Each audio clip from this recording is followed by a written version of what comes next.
पिछले वाले क्लास में हम लोगों ने टोटल 5 क्वेश्चन सॉल्व किए थे, है ना। हालांकि एनसीईआरटी के सवालों को भी अभी हम लोग सॉल्व कर रहे हैं, लेकिन लाइन बाय लाइन नहीं चल रहे हैं, ठीक है, क्योंकि इसको ना हम अपने अकॉर्डिंग अरेंज किए हैं कि पहले कौन सा क्वेश्चन आपको बताना चाहिए, इस हिसाब से बेहतर रहेगा। तो 5 क्वेश्चन कल बनाए थे, आज हमारे पास 2 क्वेश्चन और है, अभी और लेंगे, पहले इतना बना लेते हैं। देखिए सबसे पहले इसमें ध्यान से क्या कहा गया है क्वेश्चन में, if cot theta equal to 7/8 evaluate, पहला और दूसरा, यानी कि इसमें 2 क्वेश्चन दिया गया है। चलो इसमें हमने आपको बार बार बताया है कि जो भी सवाल में उसको बाद में देखा जाएगा, सबसे पहले आप एक राइट ट्रायंगल को ड्रॉ कर दो।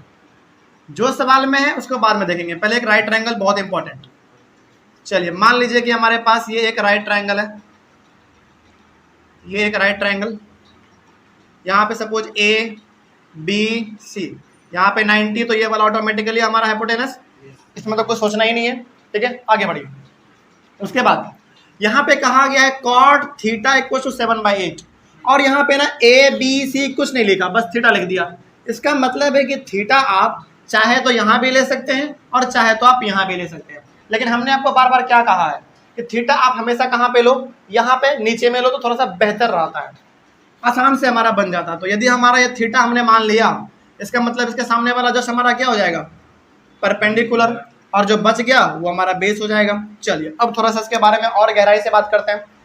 कॉट थीटा का वैल्यू 7/8 दिया हुआ है, तो कॉट थीटा का रेशियो क्या होता है, नहीं याद आ रहा है, कोई बात नहीं, वही वाला याद करो, पापा हेलो, बेटा हेलो, पापा बोलो, यानी कि पापा बोलो, इसी का उल्टा कर देंगे, b/p हो गया हमारा। चलिए तो ये आसान तरीका है, बार बार आपको याद रखना है। देखो ये तरीका तब के लिए है जब आपको ना थोड़ा बहुत कंफ्यूजन हो जाए, तब के लिए, लेकिन यदि आपको पूरा मालूम है तो फिर क्यों लगाना है तरीका, ठीक है। तो b/p यानी कि ये 7 जो है हमारा वो b है, और 8 जो है वो हमारा p है, यानी कि ये हमारा हो गया कितना 7 और ये हो गया 8। क्या ये मालूम है आपको? नहीं मालूम है, निकाल लेंगे। सबसे पहले सॉल्यूशन फर्स्ट, पहला बनाने जा रहे हैं, यूजिंग पाइथागोरस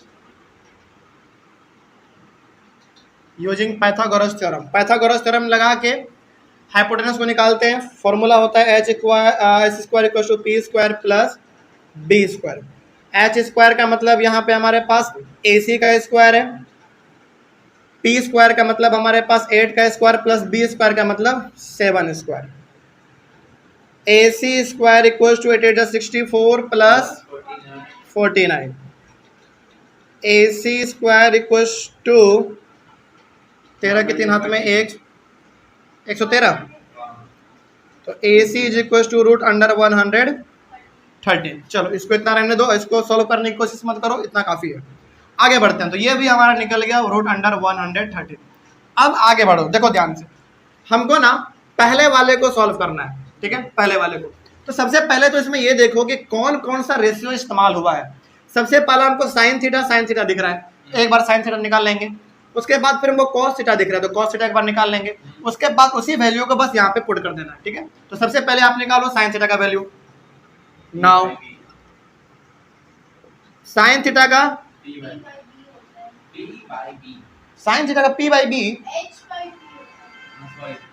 p/h पापा हेलो, यानी कि p/h, कहाँ ध्यान है तुम लोगों का, p/h होता है, ठीक है। तो p हमारा यहाँ पे है कितना 8, और h हमारा कितना है √113। साइन थीटा निकल गया। आगे अब उसी प्रकार से हम लोग कॉस थीटा निकाल लेते हैं। कहाँ पे +1, ये इसका काम बाद में करेंगे, पहले साइन और कॉस निकाल लेते हैं, तब तो वैल्यू पुट करेंगे, आसान से बन जाएगा। चलो कॉस थीटा b/h होता है, तो b हमारा इसमें कितना है 7, और h कितना है √113। चलिए इतना निकल गया। अब हमारा ये सवाल आसान हो जाएगा। यहाँ पे पहले आप इसको ध्यान से देखो, इसको पहले सेम टू सेम पुट कर दो। यहाँ पे क्या है 1 + sin θ × 1 - sin θ divided by 1 + cos θ × 1 - cos θ। चलो कोई भी एक साधारण सा बच्चा क्या करेगा ना, इसको देखेगा, वैल्यू पुट करना शुरू कर देगा, लेकिन हम नहीं करेंगे यहाँ पे। क्यों नहीं करेंगे? क्योंकि हमको यहाँ पे a plus B into A minus B दिख रहा है। अब आपको लग रहा होगा कि सर ट्रिग्नोमेट्री में भी आप फॉर्मूला लगा दे रहे हैं, लगेगा तो लगाएंगे, है ना। देखो यहाँ पे a plus B A minus B, क्या यहाँ पे आपको A square minus B square का फॉर्मूला नजर आया? बिल्कुल नजर आया। तो क्या होता है जरा फॉर्मूला बता दो। देखो यहाँ पे ए स्क्वायर माइनस बी स्क्वायर का फॉर्मूला होता है A plus B into A minus B. तो ये चीज हमको यहाँ पे दिया गया है, तो ये चीज लिख सकते हैं हम लोग। तो क्या लिखेंगे बताइए? 1 का स्क्वायर माइनस, हाँ यहीं पे आप लोगों का भी परीक्षा हो जाएगा। देखो यहाँ पे ध्यान से, साइन थीटा स्क्वायर। ऐसे अच्छा नहीं लग रहा है और ये गलत है, ऐसे नहीं लिखना। पहले क्या करो, साइन स्क्वायर लिखो और थीटा लिखो। तो ऐसे आप लिखेंगे ना तो समझा जाएगा कि स्क्वायर दोनों के लिए है। और ट्रिग्नोमेट्री में स्क्वायर लिखने का तरीका ये होता है, ठीक है। तो A square minus B square. आगे बढ़िए, नीचे में भी तो वही चीज है, A plus B A minus B. तो यहाँ भी रहेगा A square minus cos square theta. तो ये भी समझा जाएगा कि ये स्क्वायर है और ये हमारा बी स्क्वायर है। चलिए अब यहाँ पे आप वैल्यू पुट करेंगे ना तो थोड़ा सा अच्छा लगेगा। देखिए ध्यान से, 1 का स्क्वायर मतलब 1 का square minus sine square theta. इसका मतलब साइन का वैल्यू आपने कितना निकाला था? 8 बाई रूट अंडर 113, यानी कि 8 बाई रूट अंडर 113 का होल स्क्वायर, ठीक है, डिवाइडेड बाई 1 का square minus cos square theta. Cos square theta मतलब इतना, यानी कि 7 बाई रूट अंडर 113 का होल स्क्वायर। आगे बढ़े, कोई दिक्कत इसमें? चलिए आगे बढ़ते हैं। फिर इतना करने के बाद अब आप आ जाओ यहाँ पे दोबारा। चलिए जरा देखा जाए, इसको सॉल्व करते हैं। इसका तो 1 होगा, माइनस 8 8 जा 64, स्क्वायर से रूट हटेगा तो 113 बचेगा। इसको सॉल्व कर लीजिए। 1 माइनस 7 7 जा 49 बाई 113। ऊपर में इसका एलसीएम लेके काम खत्म करते हैं। पहले एलसीएम ऊपर में आएगा,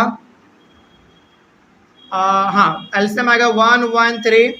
तो यहाँ पे हमारे पास हो जाएगा 113 माइनस 64 और नीचे में हमारा हो जाएगा डिवाइडेड बाई 113, यहाँ पे भी 113 माइनस 49। पहले इसको सॉल्व कर लिया जाए। देखो 113 में 64 को माइनस करेंगे, 13 में 4 जाएगा कितना? 9 10 11 12 13, ठीक है 9। फिर 10 में 6 जाएगा 4, यानी कि 49, यानी कि 49 बाई 113 हमारे पास ये आ गया। और इसको थोड़ा सा कर लेंगे तो कितना आ जाएगा? मेरे हिसाब से 113 में 49 करेंगे तो मेरे हिसाब से 64 आना चाहिए। 64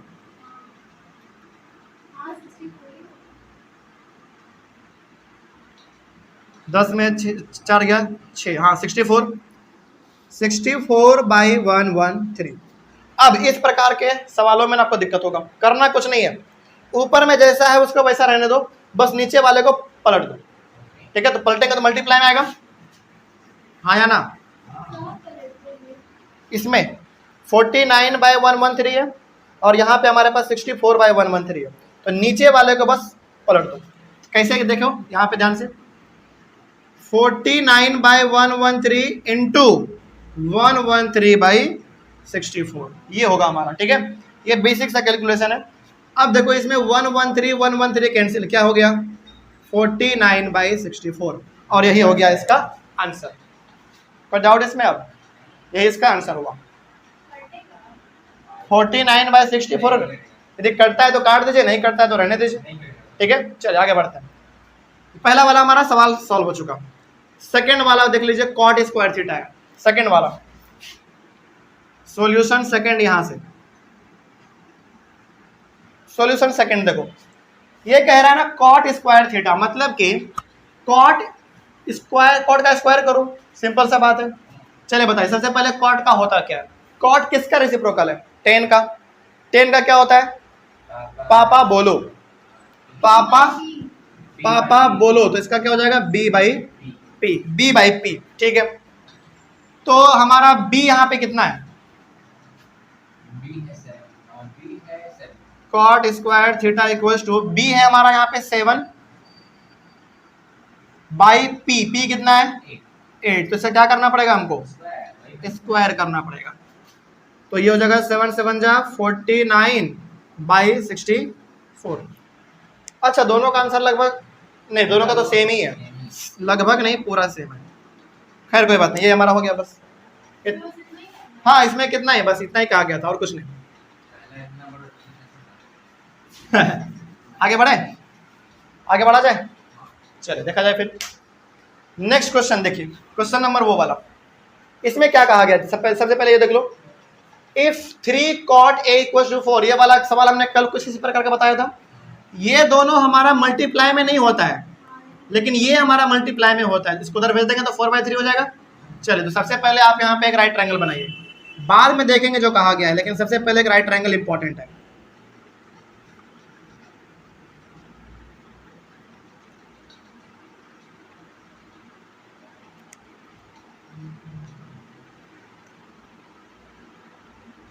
सबसे पहले एक राइट ट्रायंगल,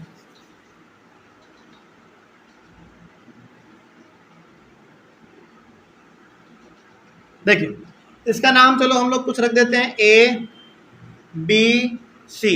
बी पे हमारा 90 होता है, तो ये हमारा हाइपोटेनस, इसमें कोई शक नहीं। चलिए अब थोड़ा सा यहाँ पे और आगे देखा जाए। देखिए यहाँ पे ना इसको, हाँ चलो यहीं पे सॉल्व कर लेते हैं। इसका सॉल्यूशन देखो, पहले क्वेश्चन में क्या कहा गया है बाद में देखेंगे, पहले हम लोगों को परपेंडिकुलर बेस और हाइपोटेनस तो मालूम चल जाए। इसमें देखिए कहा गया है 3 cot a इक्वल्स टू 4, इसको सॉल्व करेंगे तो हमारे पास आएगा cot a इक्वल्स टू 4/3, ठीक है, ये हमारे पास आ गया। इसमें कह रहा है ना कि cot थीटा, यानी कि थीटा आप कहाँ पे लो, ए पे लो, हमने कल बताया था। ये ना एक तरीके से आपको हिंट के तौर पे काम करता है, ये कहता है कि थीटा आप कहाँ पे लो, ए पे लो। तो थीटा यदि हम यहाँ पे ए पे ले रहे हैं, इसका मतलब थीटा के सामने वाला हमारा क्या, परपेंडिकुलर, और जो बच गया वो हमारा बेस, ठीक है। चलो अब आप हमको यहाँ पे ये बताएंगे कि कॉट का वैल्यू होता है b/p, इसका मतलब ये हमारा क्या होगा b और ये हमारा हो गया p। तो b हमारा कितना है 4 और p है हमारा 3, बस मालूम चल गया। तो हमारे पास ये नहीं मालूम है, पहले यही पता कर लेंगे हम लोग, बाद में फिर देखेंगे जो कहा गया है। हाँ using Pythagoras theorem, using Pythagoras theorem, Pythagoras theorem लगाइए और निकाल के दिखाइए इसका वैल्यू। चलिए देखा जाए ध्यान से कैसे निकलेगा।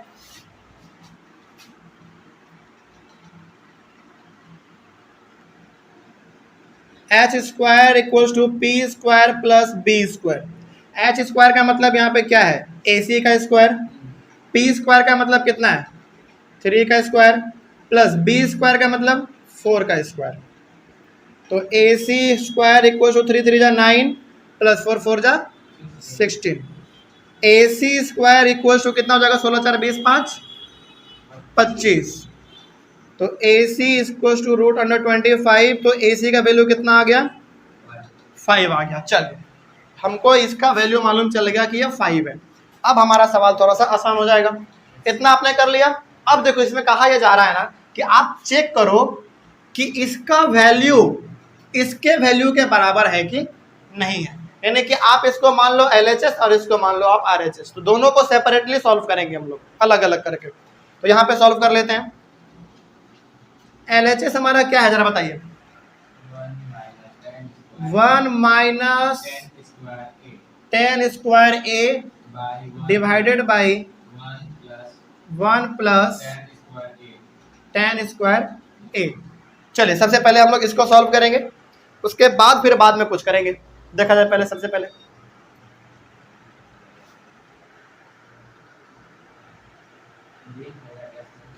चलिए सॉल्व करते हैं। सबसे पहले यहाँ पे आप हमको ना 10 का वैल्यू निकाल के बताएंगे, और इसमें देखो 10A कहा है, यानी कि आपको वही मान के चलना है।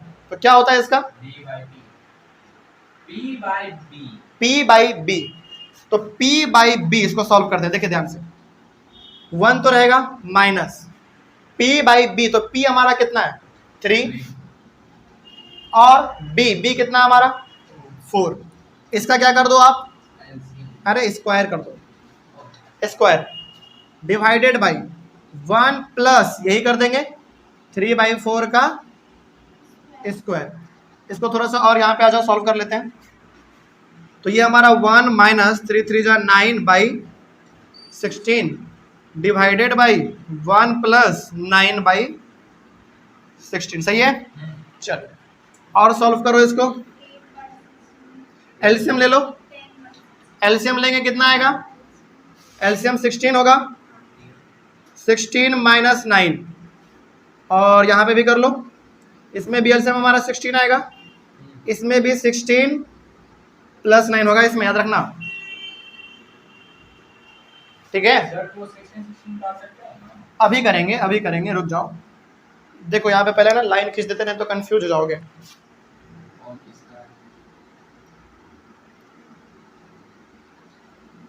अब सही है। अब देखो इसको पहले माइनस कर लो, 16 में 9 घटाओ, अरे 16 में 9 घटाएंगे 5, कितना 7/16। इसको कर लो 16 और 9, 16 4 20 5 25, 25/16। इसका कितना हो जाएगा 7/16 इंटू 16/25, 16 से 16 कैंसिल, यानी कि 7/25। चलो LHS हमारा कितना आ गया, LHS हमारा आ गया 7/25। अब उसी प्रकार से हम लोग सॉल्व कर लेंगे RHS को। चलो देख लो, इधर का मिटा दें।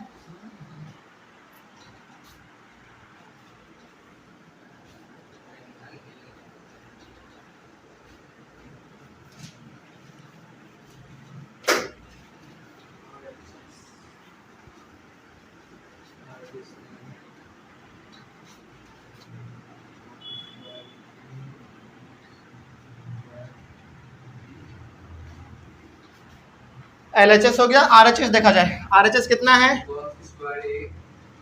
RHS है हमारे पास cos square A minus sine square A। चलिए इसको सॉल्व करते हैं। पहले cos स्क्वायर A यानी कि थीटा आपको A पे ही रखना है, उसमें कोई बदलाव नहीं होना है, ठीक है।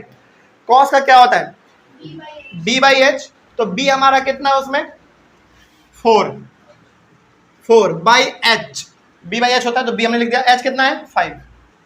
इसका क्या करो आप, स्क्वायर करो, माइनस, अब यहाँ पे साइन आ गया, यानी कि P/H, तो P कितना है 3 और H कितना है 5। इसका भी स्क्वायर करो, सॉल्व करते हैं इसको। 4 4 जा 16, 25 माइनस 9/25। चलो देखा जाए, एलसीएम 25, 16 माइनस 9 कितना 7/25। RHS भी 7/25 और LHS भी हमारा 7/25। Hence LHS is equal to RHS, बन गया, सवाल सॉल्व, ठीक है। तो कभी कभी क्या करेंगे ना, इतना तगड़ा सवाल दे देगा, बोलेगा बना के दिखाओ कैसे बनेगा। करना कुछ नहीं है, सबसे पहले आप इसमें ये देख लो कि जौन सा रेशियो हमारा इस्तेमाल हुआ है उसका वैल्यू पहले पता कर लो। वैल्यू पता हो जाता है ना, उसके बाद फिर आसान से बन जाता है हमारा, ठीक है। आगे बढ़े, चलिए 7 हो गए। क्वेश्चन नंबर 8 कौन सा बताया जाए, अब बताते हैं, 1 मिनट, कौन सा, अच्छा चलो एक होमवर्क आपको हम देते हैं, ठीक है। 9 नंबर एक्सरसाइज 8.1 आप देखिए, 8.1 में 9 नंबर, क्या ये सवाल नहीं बन जाएगा, बन जाएगा। तो इसको आप बना के रखेंगे। इसमें भी करना क्या है, 2 वैल्यू निकालना है। पहला, अच्छा यहाँ पे सबसे पहले आप बताइए, पहले में लिखा गया है साइन A और कॉस C, पहले में इसका थोड़ा सा हिंट दे रहे हैं, साइन A और कॉस C, माइनस है ना, उसके बाद कितना, सॉरी प्लस है, साइन C। देखो इसका मतलब क्या समझते हो आप लोग, इसका मतलब यहां पे ये समझो, देखो पहले साइन A और कॉस C, इन दोनों के बीच में मल्टीप्लाई है, ये मालूम था, नहीं मालूम था, यही मैं आपको यहाँ पे पता करना है, ठीक है। इन दोनों के बीच में मल्टीप्लाई, उसी प्रकार से इन दोनों के बीच में भी मल्टीप्लाई, और मल्टीप्लाई का साइन ट्रिग्नोमेट्री में कभी भी इसे नहीं देगा, पॉइंट में देगा। तो आपको क्या समझना है, ये दोनों मल्टीप्लाई में है और ये बीच में हमारा प्लस है। नहीं देगा पॉइंट, लेकिन फिर भी आपको समझ आना है कि वहाँ पे पॉइंट है। बिल्कुल सवाल आपका कहना सही है कि सर इसमें तो पॉइंट दिया ही नहीं है, तो कैसे समझेंगे? इमेजिन कर लो कि यहाँ पे पॉइंट है तो मल्टीप्लाई में है, हो जाएगा। चलो तो 9 नंबर हम आपके ऊपर छोड़ रहे हैं, तो आगे बढ़ते हैं फिर हम। अच्छा एक क्वेश्चन हमारा इसमें 6 नंबर बच रहा है थोड़ा सा ऊपर, चलो वही बता देते हैं। पहले बताएंगे सारा, टेंशन नहीं लो, बस एक होमवर्क में 9 नंबर आपको दे रहे हैं, लेकिन बताएंगे हम टोटल अपना खुद से। क्वेश्चन नंबर हमारा 6 लिख लीजिए आप, यानी कि इस हिसाब से हमारा कितना हो गया 8 नंबर। 8 नंबर क्वेश्चन जरा देखा जाए क्या है। If angle A and angle B,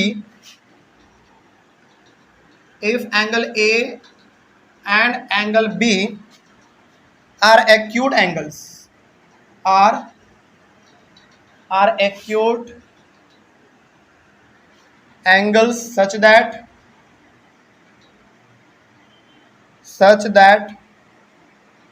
cos A is equals to cos B, then so that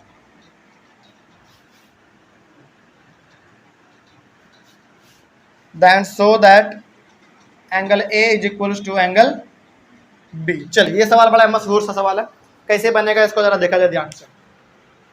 इसमें कहा जा रहा है angle A and angle B are acute angles. अच्छा एंगल A और एंगल B आपको कहीं पे दिख रहा है? नहीं दिख रहा है, तो पहले आप एक राइट ट्रायंगल बनाएंगे।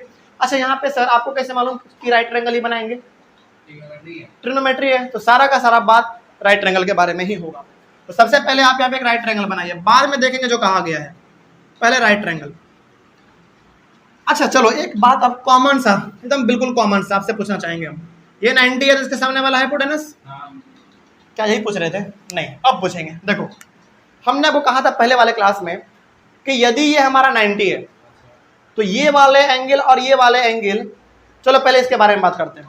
यदि ये अकेला 90 है तो ये जितना भी होगा तो 90 से कम ही, और 90 से कम है मतलब वो एक्यूट एंगल है। उसी प्रकार से ये वाला, अच्छा एक्यूट एंगल का मतलब क्या? More than 0 degree but less than 90 degree. उसी प्रकार से ये वाले के लिए बताओ, ये वाला एंगल हमारा कितना भी होगा, हमको नहीं मालूम कितना होगा, लेकिन जो भी होगा 90 से तो कम ही होगा, तभी तो हम इसको और इसको जोड़ेंगे तो 180 आएगा। इट मीन्स इसमें सवाल कह रहा है ना कि ये वाला और ये वाला हमारा क्या है? एक्यूट एंगल है। और यहाँ पे कहा क्या है? Angle A and angle B are acute angle. तो आपको ये क्या मानना पड़ेगा? ए और ये बी, और इसको आप सी मान लो।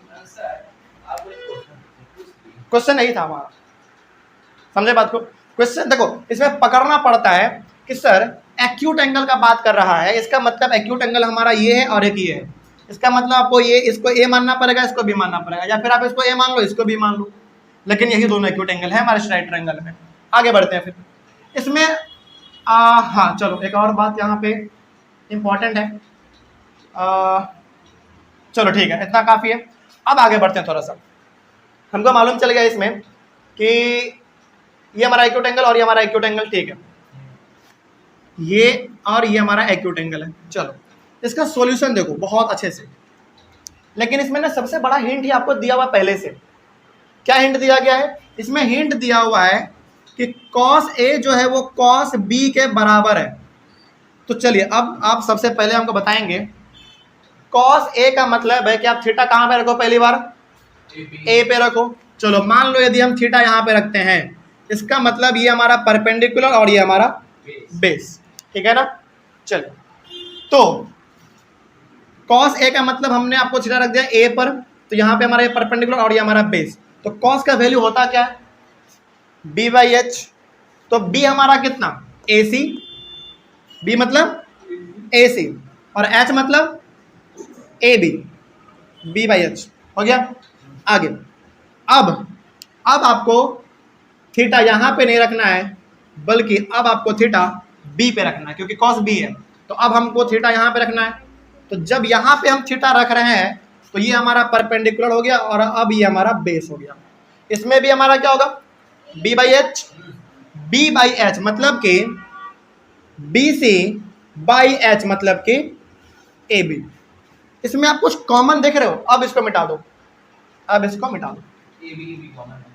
इसमें कॉमन क्या दिख रहा है आपको? AB AB, तो इसमें हमारा AB और AB कैंसिल हो जाएगा। सर कैसे कैंसिल कर दिया आपने? अरे भाई इसको इधर लेकर आ जाओ, ऊपर नीचे कट जाएगा, तो हमने डायरेक्ट काट दिया यहाँ पे। अब हमारे पास बचा क्या, जरा देखो तो, AC is equal to BC। AC और BC हमारा इसमें बराबर है। कहाँ पे दिख रहा है आपको AC और BC?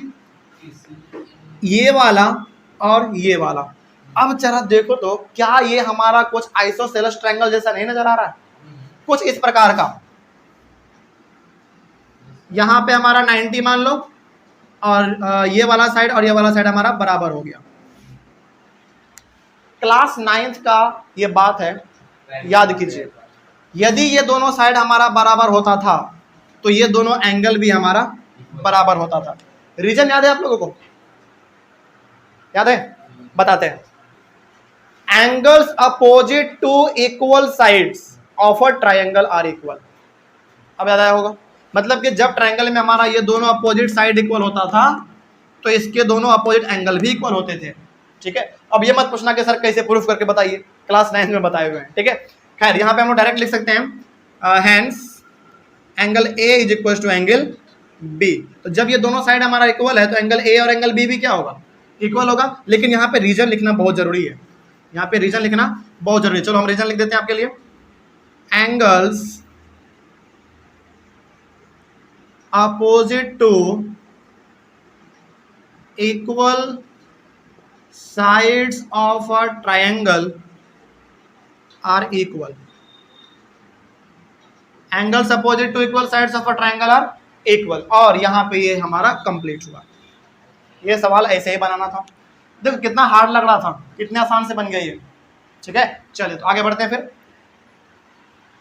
क्वेश्चन नंबर मेरे हिसाब से 7 8 हो गया।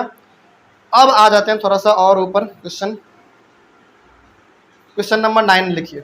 मेरे अकॉर्डिंग है ये सब चीज़, ठीक है, NCERT के अकॉर्डिंग नहीं। उसमें थोड़ा सा हम मिस मैच करके जानबूझ के बता रहे हैं आपके ऑर्डर के हिसाब से। ठीक है, इसको पहले आप लोग लिख लीजिए एक बार जल्दी, मिटाएं सारा।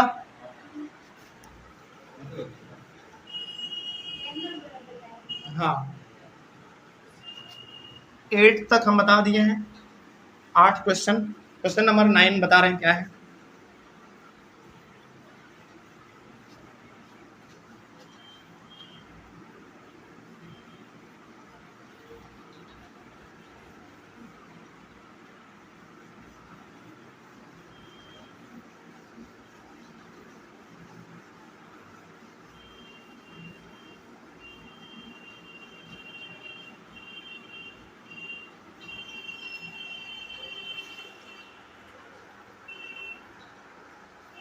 Question number 9,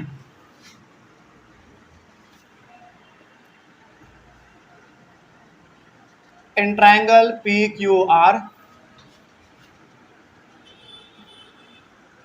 right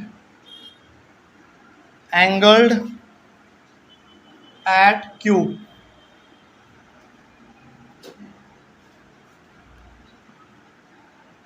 PR plus QR equals to 25 centimeter and PQ is equals to 5 centimeter.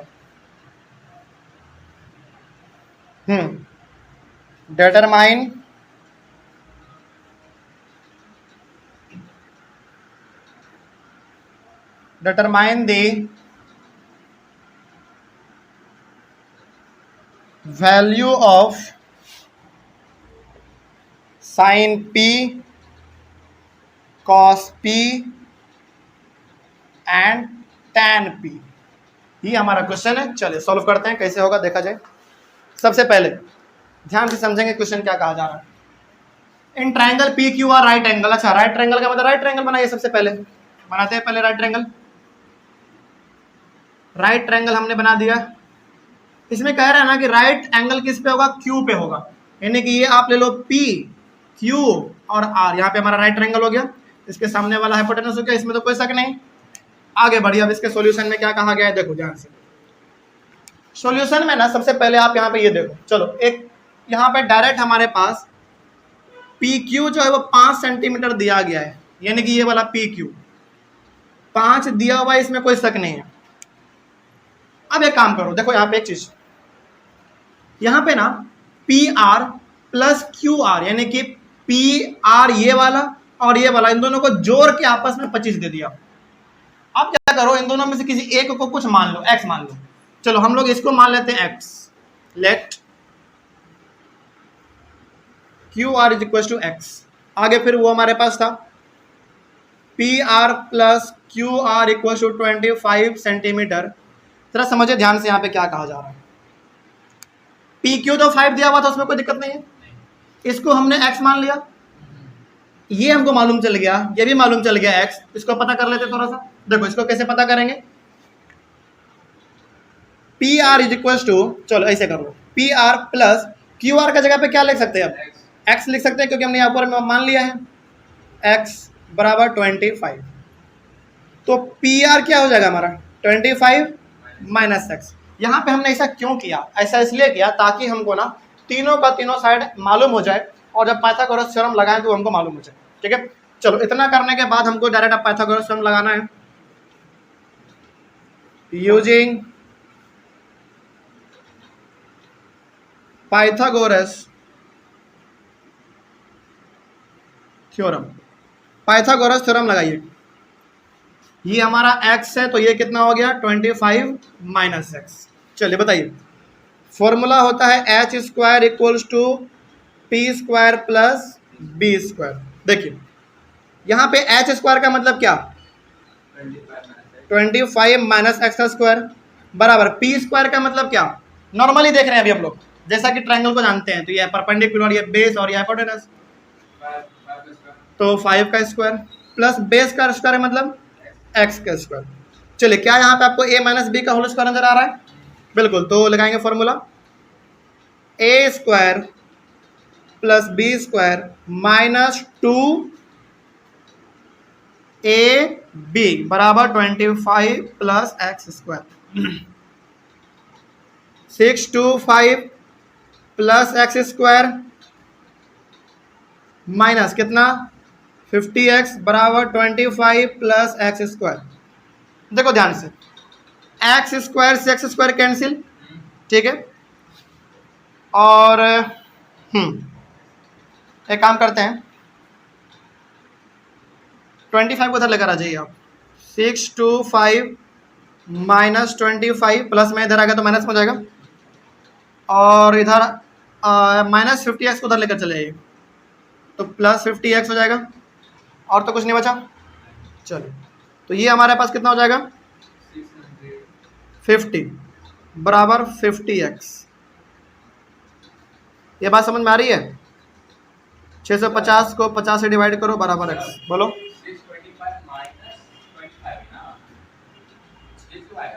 O sorry यहाँ पे माइनस है ना, एक मिनट, मिस्टेक छोटा सा गलती, सॉरी, यहाँ पे तो माइनस कर देंगे तो 600, हमने ध्यान नहीं दिया था, तो ये हमारा ये भी 600, और 600 को आप डिवाइड करो 50 से, 0 से 0 कैंसिल, 5 से कितने बार में 12 बार में, यानी कि इसको अच्छे से लिख देते हैं, एक मिनट। अब यहाँ पे आ जाओ आप, 12 इक्वल्स टू एक्स। एक्स का वैल्यू कितना आ गया 12 आ गया। एक्स का वैल्यू 12 आया, इसका मतलब है कि ये हमको अब एग्जैक्ट मालूम चल चुका है, कितना 12 सेंटीमीटर। ठीक है, ये भी मालूम चल जाएगा अब हमारा, तो 25 में माइनस कर दो 12 को, कितना 13 बराबर 13। चलो हाइपोटेनस 13 है, बेस 12 है, और परपेंडिकुलर हमारा 5 है। ठीक है ना, कोई दिक्कत इसमें। चलिए अब आइए अपने सवालों पे क्या कहा गया था। साइन पी निकालना है आपको, मतलब कि थीटा रखना है आपको पी पे। चलिए निकालते हैं। साइन पी का क्या होता है पी बाई एच। तो इसके अकॉर्डिंग हमारा अब परपेंडिकुलर कौन हो गया, ये, यानी कि 12/13 हो जाएगा इसका पी बाई एच। देखो इसके हिसाब से यदि थीटा हमारा यहाँ पे है तो परपेंडिकुलर तो ये होगा हमारा, ये हमारा परपेंडिकुलर, और ये हमारा बेस, और ये हाइपोटेनस तो है ही, तो पी बाई एच यानी कि 12/13। उसके बाद कॉस पी, यानी कि थीटा आपको वहीं पे रखना है, बी बाई एच होता है, तो बी कितना हमारा 5/13। उसके बाद फिर मिलाते चलिएगा, tan p होता है p बाई b, तो p कितना होगा 12 और b कितना 5। क्या ये इतना आपका सही है? ये सब हो गया, कोई दिक्कत इसमें? चलिए आगे बढ़ते हैं। उसके बाद एक हमारा बच रहा है ट्रू फॉल्स। नहीं होगा ट्रू फॉल्स, क्योंकि इसमें जस्टिफिकेशन भी लिखना है। समझो पहले ध्यान से, जस्टिफिकेशन भी लिखना है इसमें। बताते हैं इसमें क्या है ट्रू फॉल्स। सबसे पहला देखो ध्यान से, ट्रू फॉल्स का क्वेश्चन हम नहीं लिखने जा रहे हैं, लेकिन इसका डायरेक्ट हम बता दे रहे हैं क्या है। 11 नंबर में ट्रू फॉल्स है, state whether the following are true और फॉल्स, जस्टिफाई योर आंसर। इसी में फंस जाओगे, जस्टिफाई में क्या है जरा देखो ध्यान से। इसमें कहा गया है the value of 10a is always less than 1, यानी कि tan a का वैल्यू क्या हमेशा 1 से छोटा होगा? इसका कैसे हम लोग जस्टिफाई करेंगे? पहले देखो इसका सॉल्यूशन। हाँ, ये जो क्वेश्चन बता रहे हैं ये एनसीईआरटी का ट्रू फॉल्स बता रहे हैं, और क्वेश्चन नंबर आपका है 11। यहाँ पे हम वो डायरेक्ट लिख दे रहे हैं। 11 का फर्स्ट बता रहे हैं पहले, ठीक है। पहले इसका जस्टिफिकेशन सुनिए क्या है, और वही चीज आपको लिखना है। ट्रू फॉल्स तो बाद में देखेंगे सही हुआ या गलत हुआ, लेकिन पहले जस्टिफिकेशन देख लो। चलो मान लो कि हमारे पास यहाँ पे एक राइट ट्रायंगल है। सपोज करो एक राइट ट्रायंगल है, ए बी और सी, यहाँ पे हमारे पास 90 डिग्री है। इसका मतलब ये हमारा हाइपोटेनस होगा, ठीक है। आगे बढ़ते हैं। इसमें क्या कहा गया था? tan a ना, तो पहले आप बताओ tan का रेशियो होता क्या था? tan का क्या होता है? p by B, p by B, यानी कि p का वैल्यू हमको कुछ लेना पड़ेगा। मान लो, चलो सपोज करो यहाँ पे tan a का बात किया था, तो a हमारा यहाँ पे, यानी कि थीटा आपको यहाँ पे लेना पड़ेगा। तो ये हमारा हाइपोटेनस, सॉरी परपेंडिकुलर, ये हमारा, और ये हमारा बेस। और tan का होता क्या है? p by B. चलो मान लेते हैं p का वैल्यू, सपोज करो यहाँ पे हम 12 ले रहे हैं, ठीक है, अपने मन से ले रहे हैं। और b का वैल्यू मान लो यहाँ पे हम 6 ले रहे हैं। ये b है, ये b है, और इसका वैल्यू हमने 6 ले लिया। बस बता रहे हैं कि आखिर tan a का वैल्यू हमेशा 1 से छोटा ही होगा। देखते हैं। हमने सबसे पहले क्या किया, एक राइट ट्रायंगल बनाया अपने मन से, a b और c। a 90 है तो इसके सामने वाला ऑटोमेटिकली हमारा हाइपोटेनस होगा, इसमें कोई शक नहीं है। इसमें कहा गया था tan a, यानी कि थीटा कहाँ पे लो आप? a पे। हमने a पे ले लिया थीटा। इसके सामने वाला परपेंडिकुलर, अकॉर्डिंग टू नियम जैसे हम लोग जानते हैं, ये परपेंडिकुलर, तो ये हमारा क्या? बेस। चले अपने मन से हमने यहाँ पे परपेंडिकुलर मान लिया 12, ठीक है, और यहाँ पे हमने इसको मान लिया बेस, यानी कि 6 मान लिया हमने बेस को। चलो tan a इसमें कहा गया है, tan a, ठीक है। और tan का वैल्यू क्या होता है बताओ? p बाई बी ना, p बाई बी। तो p हमारा कितना है? 12 है, और b हमारा कितना है? 6 है। जरा इसका वैल्यू पता करो तो कितना होगा? 2 होगा। अब यहां पे आपको लग रहा होगा कि सर इसका वैल्यू हमेशा 1 से छोटा नहीं होगा, यानी कि लेस देन 1 नहीं होगा, मोर देन 1 भी हो सकता है। लेकिन मान लो, सपोज करो कि अब हम यहाँ पे क्या कर रहे हैं, जरा समझना ध्यान से, यहाँ पे दोनों तरीका बताएंगे हम। अब एक दूसरा राइट ट्रायंगल बना रहे हैं, दूसरा राइट ट्रायंगल, ठीक है। इस बार हम चलो यहाँ पे ले रहे हैं a, यहाँ पे ले रहे हैं b, और यहाँ पे ले रहे हैं c, ठीक है, और वैल्यू सेम रहने दे रहे हैं। यहाँ पे हमारा 6 और यहाँ पे हमारा 12, और थीटा ले रहे हैं इस बार हम यहाँ पे, क्योंकि इसमें क्या कहा गया था? इसमें कहा गया था कि tan a, यानी कि आपका थीटा कहाँ पे होना चाहिए? a पे होना चाहिए। हमने a पे ले लिया, और वैल्यू हमने जैसा था वैसा हमने रखा। चलो अब जरा बताओ तो दोबारा इसमें हमारा क्या होगा? tan a का वैल्यू दोबारा बताओ, इसमें tan a का वैल्यू क्या होगा? यहाँ पे थीटा है, मतलब इसके लिए ये वाला परपेंडिकुलर, ये वाला हाइपोटेनस, और ये हमारा बेस। p बाई बी होता है, तो p हमारा कितना है इस बार? 6, और b कितना है? 12। सॉल्व करो कितना आएगा? 1/2, यानी कि 0.5। अब आपको लग रहा होगा कि सर एक बार हमने tan a का वैल्यू निकाला 2, एक बार हमने tan a का वैल्यू निकाला 0.5।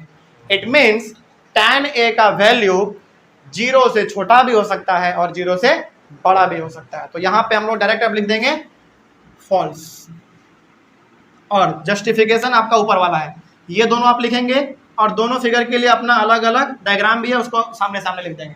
ये इसका जस्टिफिकेशन हुआ पूरा, कोई डाउट इसमें? चलिए ये आपको पूरा लिखना पड़ेगा। तो फॉल्स क्यों हुआ मालूम चला?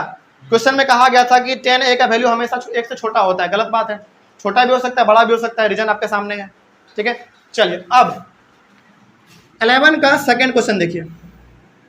सेकंड क्वेश्चन क्या कहा गया है? sec a is equal to 12/5 for some value of angle a। चलो सबसे पहले तो आप एक राइट ट्रायंगल बनाओ।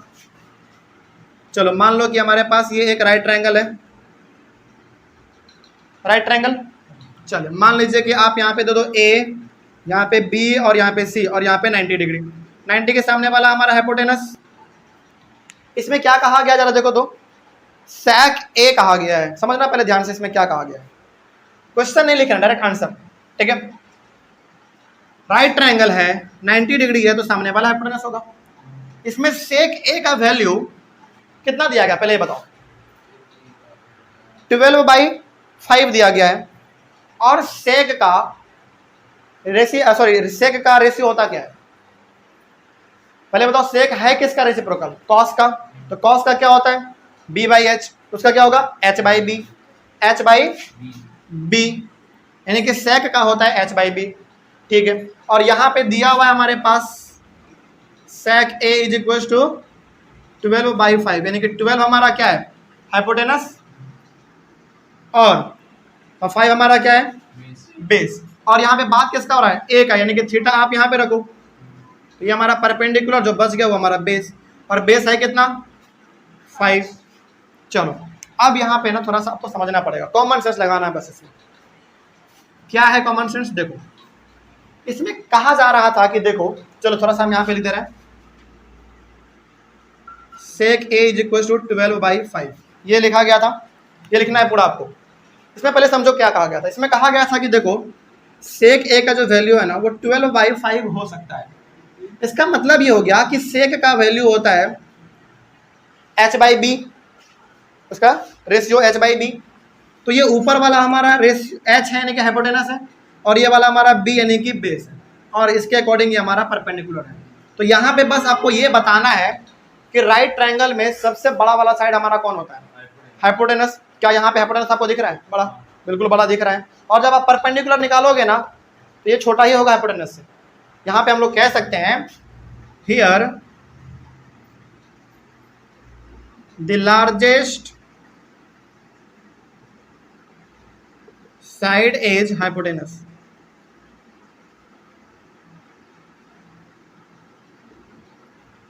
Here the largest side is hypotenuse, hence direct लिखो ये ट्रू है, यानी कि ये हो सकता है, क्योंकि सबसे बड़ा साइड इसका क्या है? हाइपोटेनस है 12 है, यानी कि ये ट्रू है। आगे बढ़े, चलिए थर्ड में आइए। जस्टिफिकेशन इसका इतना ही करना होता है बस, ज़्यादा नहीं, इतना लिख दो काम चल जाएगा। आपको समझ में आया ना ये क्यों ट्रू है? क्योंकि इसका हाइपोटेनस सबसे बड़ा वाला साइड है, और वो भी हमारा यहाँ पे दिया ही 12/5, तो सही है हमारा। चलिए क्वेश्चन नंबर 3 आप देखें तो अपने क्वेश्चन में क्या कहा गया है? इसमें कहा गया cos a is the abbreviation used for cosecant. Cosecant का मतलब कोसेक, ठीक है, ऑफ एंगल a। क्या हमने कभी बताया आपको कि cos a का उल्टा एब्रीविएशन का मतलब उसका थोड़ा सा रेसिप्रोकल। तो cos a का रेसिप्रोकल क्या cosec a होगा? नहीं। तो cos a का रेसिप्रोकल होगा क्या? हाँ, sec a होगा। इसमें ये हमारा स्टेटमेंट क्या है? गलत है, फॉल्स कर दो। थर्ड में डायरेक्ट आप लिखेंगे यहाँ पे हाँ, इसका जस्टिफिकेशन आप यहाँ पे लिखेंगे cos a is the abbreviation used for cosec a of angle a। चलो हम पूरा लिख देते हैं यहाँ पे। इसका जस्टिफिकेशन क्या है? जस्टिफिकेशन यहाँ पे होगा हमारा cos a is the ABB RAVIATION abbreviation used for the sec a। cos का क्या होता है उल्टा? sec of angle A। तो यहाँ पे इसके लिए स्टेटमेंट क्या लिख देंगे, फॉल्स लिख देंगे। ठीक है, तो यहाँ से आपका जस्टिफिकेशन क्या मालूम चल गया, जस्टिफिकेशन ये मालूम चल गया कि कॉस ए का उल्टा होता है हमारा सेक ए। इट मीन्स ये वाला स्टेटमेंट हमारा गलत, ये जो हमने लिखा ये गलत नहीं है, बुक वाला गलत है, उसका जस्टिफिकेशन हमने यहाँ पे लिखा और लास्ट में फॉल्स लिख दिया। ठीक है, चलो आगे बढ़ते हैं। क्वेश्चन नंबर इसी का 4 देख लो। 4 नंबर क्वेश्चन है, cot A is the product of cot and A. अच्छा, ये बड़ा मशहूर सवाल है। यहाँ पे कह रहा है ना कि कॉट ए जो है ना ये प्रोडक्ट में है, यानी कि इस प्रकार से कॉट इनटू ए। ऐसा कभी हमने बताया आपको? नहीं। इसका हमने कुछ इस प्रकार से आपको बताया था। देखो, यदि यहाँ पे साइन थीटा लिखा हुआ है, इसका मतलब साइन इंटू थीटा नहीं समझना है ना। और यहाँ पे कह रहा है सवाल में कि देखो ये जो है ना कॉट ए ये हमारा मल्टीप्लाई में यानी कि प्रोडक्ट में है, जो कि बिल्कुल गलत है। तो इसका जस्टिफिकेशन कैसे लिखेंगे? जस्टिफिकेशन 4th नंबर का आप यहाँ पे देख लो। 4th नंबर का आप जस्टिफिकेशन यहाँ पे देखेंगे, क्या था हमारा कॉट ना, cot A is not equal to cot into A. इसका मतलब ये हमारा क्या हो जाएगा, फॉल्स हो जाएगा। हो गया?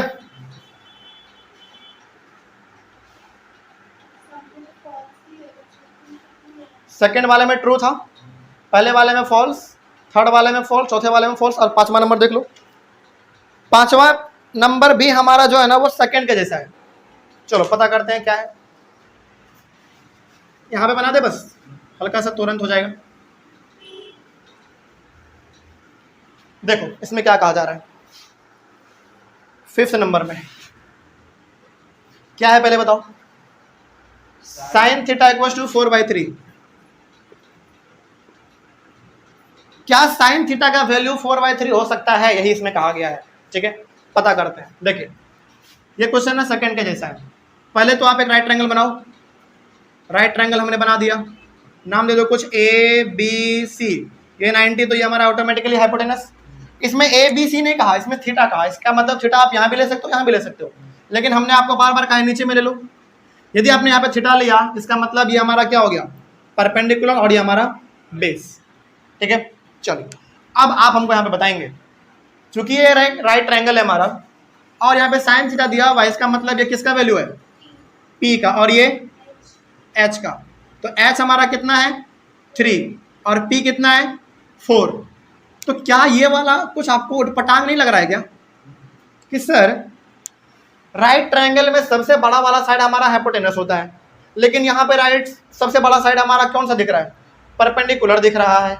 इसका मतलब ये वाला हमारा क्या है, गलत है। अच्छा सही फिर कब होता, सही कब होता, तब होता जब हमारा हाइपोटेनस सबसे बड़ा साइड होता, लेकिन यहाँ पे सबसे बड़ा साइड कौन है, परपेंडिकुलर। इट मींस ये हमारा गलत है। तो इसके लिए आप केवल इतना लिख देंगे, बात खत्म। और लास्ट में लिख दो आप क्या, फॉल्स। नहीं ऐसा नहीं हो सकता, बात खत्म, कोई दिक्कत इसमें। तो ये हमारा जस्टिफिकेशन भी हो गया। तो ये आपको लिखना पड़ता है एग्जाम में, ठीक है ना। चलिए ऑनलाइन वाले बच्चे इसका स्क्रीनशॉट ले लीजिए जल्दी फटाक से। तो जो आज हम लोगों ने यहाँ पे सॉल्व किया, इसके साथ ही साथ हमारा जो एक्सरसाइज 8.1 का 9 नंबर क्वेश्चन हमने आपको होमवर्क में दिया है, ये आप बना के लेकर आएंगे और कल हम लोग अपने और इस चैप्टर को आगे बढ़ाएंगे। मिलेंगे हम लोग अपने अगले वाले क्लास में। Thank you very much and have a nice day. आज हम लोग अपने ट्रिग्नोमेट्री चैप्टर के अंदर एक और नया टॉपिक डिस्कस करेंगे। टॉपिक डिस्कस करने का मतलब है कि चैप्टर को थोड़ा सा और आगे लेकर जाना।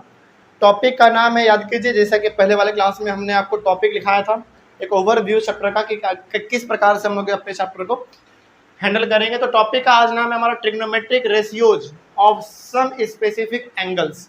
यानी कि यहाँ पे ना sine theta, cos theta, tan theta, cosec theta, sec theta और कॉट थीटा, इन सभी का ना कुछ कुछ एंगल का वैल्यू दिया गया है। तो इसके ऊपर हम लोग आज बात करेंगे और इससे रिलेटेड सवाल कैसे बनाए जाते हैं ये भी हम लोग आज डिस्कस करेंगे। ठीक है, बेसिकली हम लोग अब पढ़ने जा रहे हैं अपने एक्सरसाइज 8.2 के लिए। ठीक है, तो 8.1 के लिए हम लोगों ने पढ़ भी लिया, उसके सारे सवालों को हमने सॉल्व भी कर लिया। अब हम लोग पढ़ेंगे अपने एक्सरसाइज 8.2 के लिए और टॉपिक का नाम है trigonometric ratios of some specific angles. यहाँ पे एक क्वेश्चन दिया गया है और भी क्वेश्चन हमारे पास बहुत सारे हैं, तो उन सभी को एक एक करके डिस्कस करेंगे। लेकिन पहले ना ये वाला टेबल याद रखना बहुत इंपॉर्टेंट है। समझिए ध्यान से आखिर ये टेबल कहना क्या चाहता है। देखिए ये टेबल जो यहाँ पे हमने जिस स्ट्रक्चर के साथ लिखा है, ये टेबल हमारे आर.एस. अग्रवाल बुक का है, ठीक है। टेबल इस प्रकार का एनसीईआरटी में भी है, इसमें कोई शक नहीं है, लेकिन थोड़ा सा एनसीईआरटी में ना एडवांस कर दिया। जैसे यहाँ पे साइन थीटा लिखा हुआ है ना, उसमें साइन ए कर दिया, कॉस ए कर दिया, टैन ए कर दिया। तो हो सकता है आपको समझने में थोड़ा सा आसान ना लगे, इसलिए हमने क्या किया है, इसको इस टेबल को आर.एस. अग्रवाल वाले को हमने यहाँ पे लिख दिया है। लेकिन है वैल्यू सब में सेम, एनसीईआरटी में भी वही वैल्यू है, आर.एस. अग्रवाल में भी वही वैल्यू है, बस लिखने का तरीका थोड़ा सा दोनों बुक में अलग है। तो यहाँ पे हमको थोड़ा सा बढ़िया तरीका लगा आर.एस. अग्रवाल का, तो वही वाला हमने उठा के टेबल यहाँ पे लिखा है। वहाँ पे 3 कॉलम जो हमने छोड़ा है ना, वो जानबूझ के छोड़ा है। क्यों छोड़ा है? क्योंकि अभी हम लोग उसको भरेंगे। समझिए पहले ध्यान से क्या है यहाँ पे इसका वैल्यू, इसका मतलब देखिए, ये टेबल यदि याद हो गया तो एक्सरसाइज 8.2 आपके लिए फिर कुछ भी नहीं है। क्या है पहले उसको समझिए ध्यान से। यहाँ पे थीटा है, थीटा का मतलब क्या? कुछ एंगल। तो थीटा का मतलब कुछ एंगल, तो यहाँ पे 0 डिग्री, 30 डिग्री, 45 डिग्री, 60 डिग्री और 90 डिग्री। ये वाला कॉलम हमारा साइन थीटा है, ये cos theta, tan theta, cosec theta, sec theta और कॉट थीटा। इसके लिए हमारा अलग अलग कॉलम बना हुआ है। इसको पहले पढ़ना कैसे वो समझिए।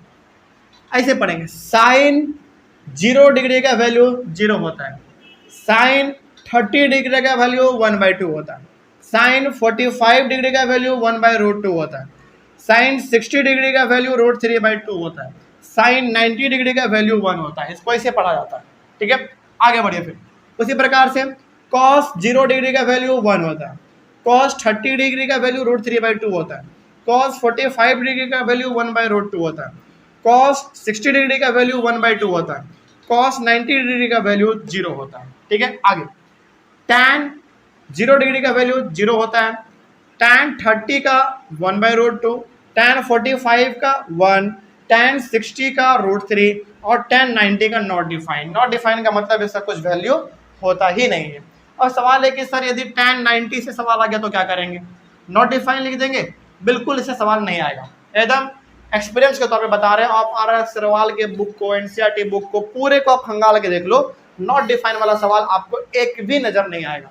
तो इसके लिए घबराना नहीं है, बस इतना याद रख लीजिए कि टैन 90 डिग्री का वैल्यू कुछ होता ही नहीं है, डिफाइन ही किया हुआ आज तक नहीं है। इसको ट्रिग्नोमेट्री की दुनिया में इसको डिफाइन ही आज तक नहीं किया गया, ठीक है। ये वाला वैल्यू ना आपको याद रखना है। देखिए, हालांकि ये जब हम बताने जा रहे हैं ना आपको, तो मेरे माइंड में आया था कि इसको याद रखने का कुछ ट्रिक बताया जाए, लेकिन फिर मेरे माइंड में आया ना कि जो ट्रिक हम बताने जा रहे हैं आपको, उससे कई गुना ज़्यादा बेटर आपके लिए ये रहेगा कि इन 3 कॉलम को आप याद कर लीजिए, क्योंकि जो इसका ट्रिक है ना, वो ट्रिक इससे भी थोड़ा सा हार्ड है। उस ट्रिक में बेसिकली कुछ है नहीं, फिंगर वाला ट्रिक होता है इसमें, और उसको याद रखना बड़ा मुश्किल है, क्योंकि इसमें फिंगर पे ही आपको कैलकुलेशन करना पड़ेगा, तो थोड़ा सा आपके लिए मुश्किल हो सकता है। इसीलिए हमने सोचा कि इसको कोई अच्छे तरीके से बताने से ज़्यादा बढ़िया है कि इस चीज़ को आप याद कर लें। क्योंकि हमने भी जब खुद भी हम जब अपने स्कूल लाइफ में जब थे, तो इस वाले टेबल में ना मेरे टीचर भी हमको फॉर्मूला याद रखने के लिए हाथ पे बताए थे। वो एक आता तरीका हम आपको चाहे तो बता सकते हैं, लेकिन हम बताएंगे नहीं। क्यों मालूम है? क्योंकि वो तरीका ना बड़ा उटपटांग है। कुछ समय के लिए आपको याद तो हो जाएगा, सवाल आपको बन जाएगा, आपके अंदर कॉन्फिडेंस भी आ जाएगा कि हाँ भाई सवाल बन रहा है, लेकिन कुछ समय के बाद आप उस ट्रिक को ही भूल जाएंगे, तो बताओ फिर किस काम का। तो बहुत रिसर्च करने के बाद, बहुत ज़्यादा इसके ऊपर सवालों को बनाने के बाद, बहुत सारे स्टूडेंट्स के ओवरव्यू को जानने के बाद, हम आपके लिए एडवाइस यही रहेगा, मेरा एडवाइस आपके लिए ये रहेगा कि इसमें ना कोई ट्रिक आप मत लगाइए। इससे बढ़िया है कि इन तीनों कॉलम को आप बेसिकली याद कर लीजिए, और याद करना उतना कुछ हार्ड है नहीं, ठीक है। बाकी 3 कॉलम आपको याद नहीं करना है। क्यों नहीं करना है अभी बताएंगे, क्यों नहीं करना अभी बताएंगे। तरीका बेसिकली फिंगर वाला है, कुछ नहीं है, वो अंदर रूट होता है, फिर उसको सॉल्व करो, डिवाइड करो 2 से, फिर जो वैल्यू आएगा वो बताओ। जैसे एक तरीका बताते हैं आपको, चलो आपने पूछ ही लिया तो मैं बताता हूँ। देखिए यहाँ पे करना क्या होता है, जैसे साइन 0 डिग्री का वैल्यू कितना है? 0 है। ये कैसे आया पता करते हैं। जैसे मान लीजिए कि ये वाला हमारा जो है ना फिंगर, चलिए आपने पूछा है तो हम बता रहे हैं, लेकिन आप इसको फॉलो मत करना क्योंकि बहुत लंबा ट्रिक है। आप मानो कि ये हमारा साइन थीटा है, सॉरी ये 0 डिग्री है, ये 30 डिग्री, ये 45, ये 60 और ये 90। क्या समझा अभी आपने?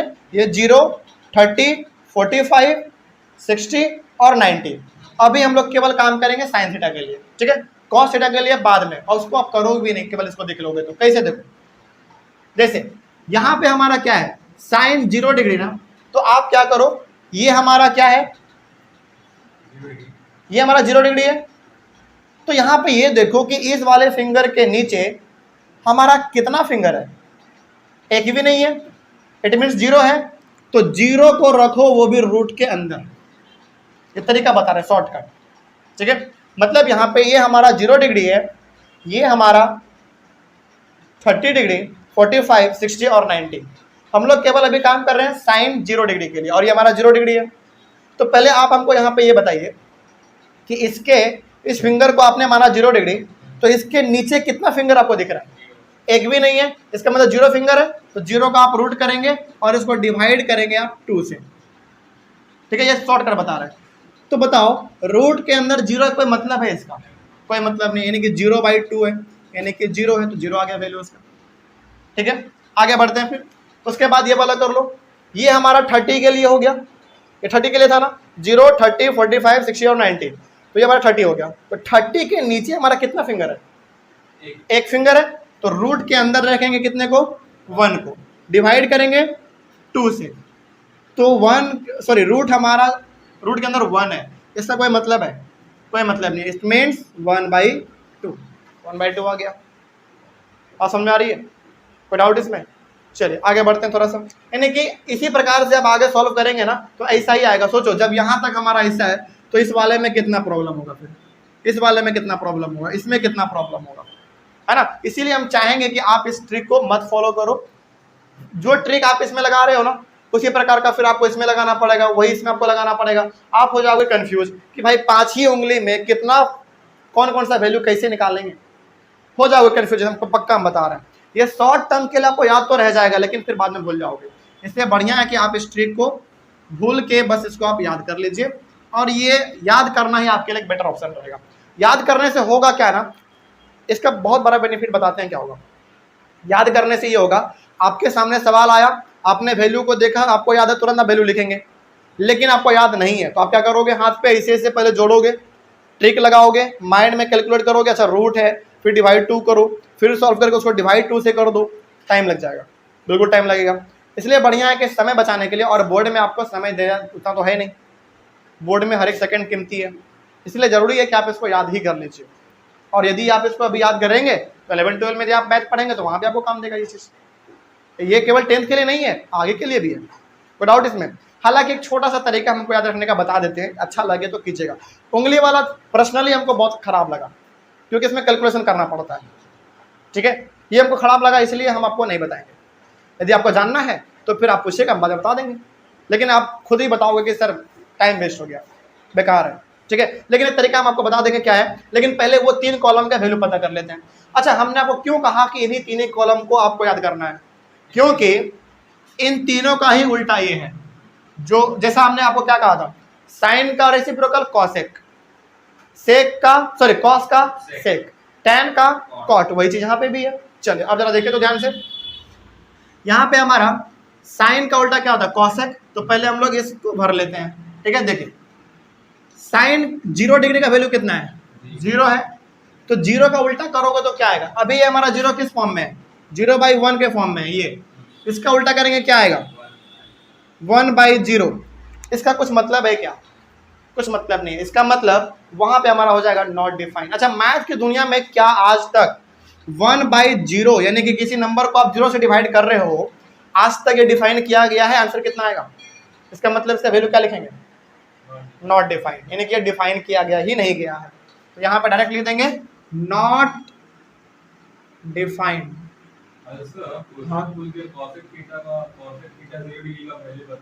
नहीं पूछता है, नहीं पूछता, पूछेगा ही नहीं। नॉट डिफाइन वाला जहां जहां आपको दिखेगा ना, वहां से एक भी क्वेश्चन आपको नहीं आएगा, कन्फर्म है, लिख के ले लो, नहीं आता है। बेसिकली इतना पढ़ाए, इतने सारे बच्चों को, इतने सारे बुक को सवाल बताए हुए हैं, तो नहीं आता है ऐसे सवाल, एक भी नहीं है। NCERT, RS Agarwal, RD Sharma, किसी में भी आप पढ़ के देख लो, नॉट डिफाइन वाला सवाल आपको क्लास 10th में मिलेगा ही नहीं, एक भी नहीं मिलेगा, ठीक है। चलिए आगे बढ़ते हैं। फिर साइन 30 का है यहाँ पे 1/2, इसका उल्टा क्या हो जाएगा, 2/1। क्या नीचे में 1 है, कोई मतलब है इसका, केवल 2 लिख देंगे, केवल 2। आगे बढ़िए, इसका उल्टा बताओ, 1/√2 है तो √2/1 यानी कि केवल √2। आगे √3/2 मतलब √3/2 है मतलब 2/√3। उसके बाद देख लो ये 1 है तो उसका उल्टा करेंगे तो भी 1 ही आएगा यानी कि 1। आगे बढ़िए, ये कॉस के लिए हो गया। अब आ जाते हैं हम लोग अपना कॉस सॉरी साइन का कॉसेक से हो गया और कॉस का सेक से कर लेते हैं। देखिए यहाँ पे 1 है तो 1 का उल्टा तो हमारा 1 ही होगा। आगे यहाँ पे √3/2 है तो 2/√3 हो जाएगा इसका।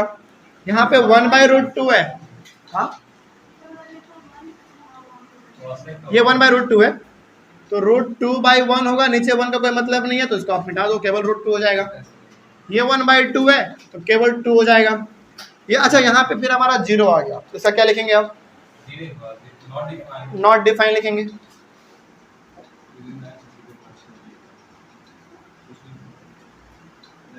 Not define. चलिए अब हम लोग कर लेते हैं tan का कॉट से। यहाँ पे भी हमारे पास 0 है तो 0 का वहां भी क्या हो जाएगा? नॉट डिफाइन हो जाएगा। हाँ 90 डिग्री का कहाँ पे 90 डिग्री का हाँ cos थीटा का 90 डिग्री का वहां भी नॉट डिफाइन होता है। कहाँ पे नहीं समझ रहे हैं? cos थीटा का 90 डिग्री cos थीटा 90 डिग्री 1 है यहाँ पे।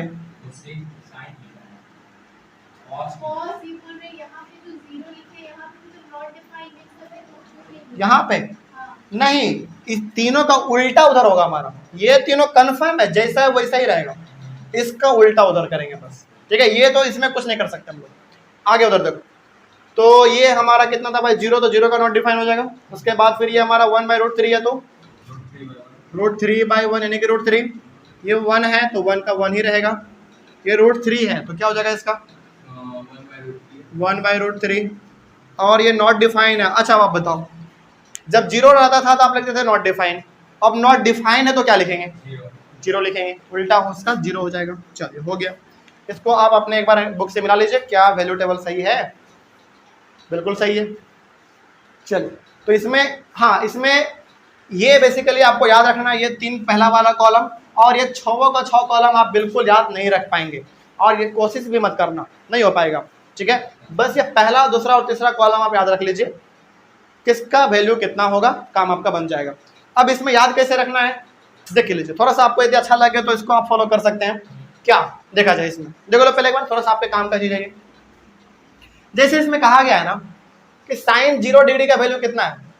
0 है, तो ये 0 जो है ना हमारा cos 90 का हो जाएगा। मतलब यहाँ पे साइन 0 डिग्री का वैल्यू 0 है तो यहाँ पे हमारा cos 90 का वैल्यू 0 हो जाएगा। उसके बाद फिर देखो cos 30 का 1/2 है तो cos 60 का 1/2 हो जाएगा। इसका मतलब इसको आप ऊपर से नीचे लेकर आएंगे और इसको आप नीचे से ऊपर लेकर जाएंगे, बस उल्टा है। जो वैल्यू यहाँ पे 0 है वही वैल्यू हमारा यहाँ भी 0 है। जो वैल्यू हमारा यहाँ पे 1/2 है यहाँ पे 1/2 है, यहाँ पे √2, यहाँ पे √2, यहाँ पे √3/2, यहाँ पे √3/2, यहाँ पे 1, यहाँ पे 1। मतलब क्या हो रहा है, ये ऊपर से नीचे आ रहा है तो ये वाला नीचे से ऊपर से नीचे आ रहा है, ये तो ये नीचे से ऊपर जा रहा है। ऐसे आप इसको याद रख सकते हो। नहीं समझ में आया?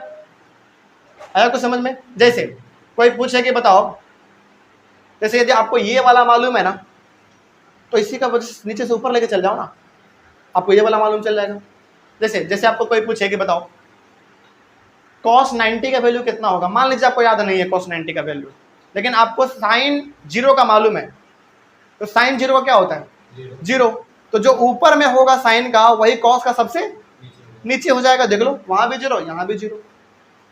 तो यदि ये वाला याद नहीं है, केवल ये वाला याद है, तो ये वाला निकाला जा सकता है। तो जो इसका टॉप में है इसका वो नीचे में हो जाएगा, जो इसका यहाँ पे वो इसका यहाँ पे हो जाएगा। और जैसे देखो एक का वैल्यू नीचे आ रहा है ऊपर से और एक का वैल्यू नीचे से ऊपर जा रहा है, जैसे ऐसे हो रहा है इसमें। लेकिन एक समय ऐसा आएगा जब दोनों का वैल्यू सेम होगा, और हुआ भी है, देख लो 1/√2 और 1/√2। समझा रही है बात?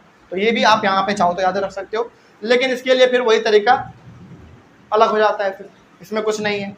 मतलब कि तरीका इसमें आप कोई भी लगा लो, रास्ता एक ही निकलता है, याद कर लो बस। कोई दिक्कत इसमें? चलिए, तो अभी जो हम लोग कुछ सवाल बनाएंगे अपने टेबल को देख के बनाएंगे, क्योंकि अभी ये हम मान के चल रहे हैं कि आपको ये याद नहीं है, तो बाद में लेकिन इसको आप याद कर लीजिएगा, ठीक है। अभी जो कुछ सवाल बनाएंगे हम लोग अपने टेबल को देखते हुए बनाएंगे। चलिए देखा जाएगा। इवेल्युएट दी फॉलोइंग, बहुत सारा इसमें 5 क्वेश्चन है, लेकिन 5 में से सबसे पहला वाला सॉल्व करते हैं हम लोग। देखिए क्वेश्चन है हमारा sine 60 degree cos 30 degree plus sine 30 degree cos 60 degree. समझिए मेरे बातों को ध्यान से। इसको बनाना कैसे होता है, यहाँ पे इन दोनों टर्म के बीच में कुछ नहीं दिख रहा है, मतलब मल्टीप्लाई है, यहाँ भी नहीं है मतलब मल्टीप्लाई है। तो बनाना कैसे, देखो साइन 60 डिग्री का वैल्यू कितना है, √3/2 है, तो यहाँ पे लिख देंगे √3/2 मल्टीप्लाई। कॉस 30 का वैल्यू कितना है, उसका भी √3/2 है। अभी आप टेबल का इस्तेमाल कर सकते हैं, अभी कोई दिक्कत नहीं है, लेकिन याद कर लीजिएगा इसको। साइन 30 का वैल्यू कितना है, फिर 1/2 इनटू फिर कॉस 60 का कितना है 1/2। चलिए इसको सॉल्व किया जाए। √3 into √3 3, 2 into 2 4 plus 1 into 1 1, 2 into 2 4। इसका एलसीएम ले लो, क्या हो गया? हाँ वही तो, मतलब एलसीएम सेम है, इसमें कोई दिक्कत नहीं है। 3 प्लस 1 यानी कि 4/4 यानी कि 1/1, इट मीन्स 1। बस ऐसे बनाना है इसमें। देखो कितना आसान से बन गया है ना, लेकिन इसमें ज़रूरी है कि आपको वैल्यू याद होना चाहिए। अभी तो देख के इस्तेमाल कर लेंगे हम लोग, बना लेंगे, लेकिन इसका वैल्यू आपको मालूम होना चाहिए, तभी आपका जाके ये अच्छे तरीके से बन पाएगा। चलिए इसका सेकंड नंबर क्वेश्चन बनाइए, आपके एनसीईआरटी का है। इसका दूसरा वाला क्वेश्चन क्या कहता है, सवाल अपने आप बुक से लिख लीजिए। चलो एक बार हम यहाँ पे भी लिख दे रहे हैं। सवाल है 2 tan square 45 degree plus cos square 30 degree minus sine square 60 degree. चलिए देखिए इसमें कैसे बनेगा ये वाला हमारा। देखो इसमें ना पहले क्या कहा गया है, इसमें कहा, अच्छा एक बात बताइए, यदि हमारा इस प्रकार का लिखा रहता था साइन थीटा, क्या इसको हम ऐसे बोलेंगे साइन इंटू थीटा लिखा हुआ है? नहीं कहेंगे। इसका मतलब यहाँ पे हमारा tan स्क्वायर 45 लिखा हुआ, मतलब कि ये एक ही टर्म है ना, लेकिन ये 2 हमारा मल्टीप्लाई में है, तो 2 मल्टीप्लाई में है तो 2 को मल्टीप्लाई कर देंगे। 2 इंटू, सबसे पहले आप tan 45 का वैल्यू बताओ। tan 45 का वैल्यू होता है 1, तो 1 लिखेंगे, लेकिन यहाँ पे tan का स्क्वायर भी तो है, उसका स्क्वायर भी कर देंगे। अब बात समझ में आया? आगे फिर प्लस, पहले आप cos 30 का वैल्यू बताओ। cos 30 का वैल्यू होता है √3/2, तो √3/2 तो आप लिखेंगे, अब उसका आप स्क्वायर कर देंगे, क्योंकि स्क्वायर भी था हमारा यहाँ पे।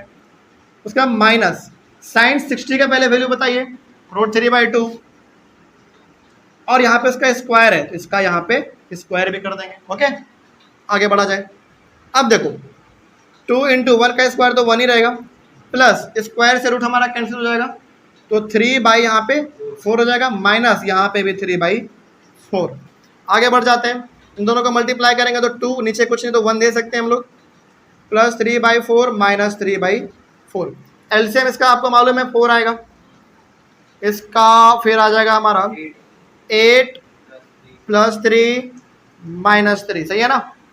चलो -3 + 3 कैंसिल, 8/4 यानी कि 2 आया इसका आंसर। चलो इसी प्रकार से इसको बनाना होता है। आगे बढ़ा जाए, कोई डाउट इसमें? चलिए आगे बढ़ते हैं। फिर क्वेश्चन नंबर 3 देखा जाए इसका।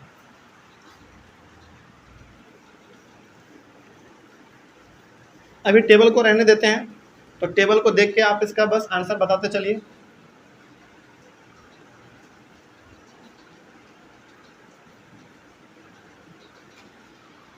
इसका क्वेश्चन नंबर 3 देखिए।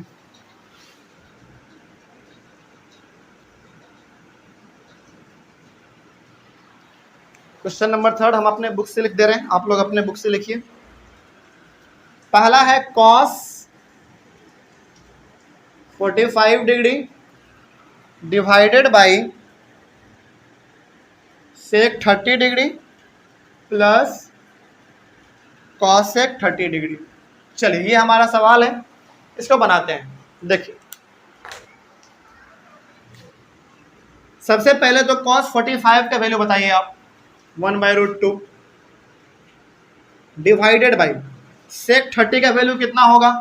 देखो सेक 30 का वैल्यू हमारा कितना है, 2/√3, तो इसका हो जाएगा 2/√3 प्लस कॉसेक 30 डिग्री, कॉसेक 30 का वैल्यू यहाँ पे 2, तो यहाँ पे 2 लिख देंगे।